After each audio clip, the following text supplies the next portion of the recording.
இணைய காலை அனைவருக்கும். சில பெற்றோர்கள் இருக்கிறாங்க, தங்கள் குழந்தைகள் வந்து நல்லா வரணும்னு சொல்லிட்டு எல்லா ஃபெசிலிட்டிஸும் கொடுப்பாங்க. சூப்பரான ஸ்கூலை பார்த்து சேர்த்து விடுவாங்க, டியூஷன்களில் சேர்த்து விடுவாங்க, எக்ஸ்ட்ரா கரிக்குலர் ஆக்டிவிட்டீஸ் என்னெல்லாம் இருக்குது எல்லாத்தையும் சேர்த்து விடுவாங்க. ஆனால் குவாலிட்டி டைம் வந்து ஸ்பெண்ட் பண்ண மாட்டாங்க. 2 பேருமே குவாலிட்டி டைம் ஸ்பெண்ட் பண்ண மாட்டாங்க. அது மட்டும் இல்லாமல் இதில் வந்து ரொம்ப அதிகமான ஒரு பிரச்சனை என்னென்னா, 2 பேருமே குழந்தைகள் முன்னாடி அடிக்கடி சண்டை போட்டுருவாங்க.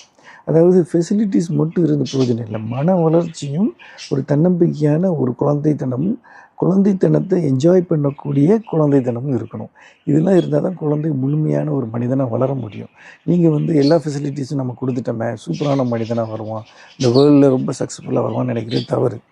பசு மரத்தில் எப்படி ஆணி இலகுவாக பதியுமோ அதே மாதிரி உங்களுடைய ஆக்டிவிட்டீஸ் எல்லாமே அவங்க கவனிச்சிட்ருப்பாங்க. அது எல்லாமே பதியும்.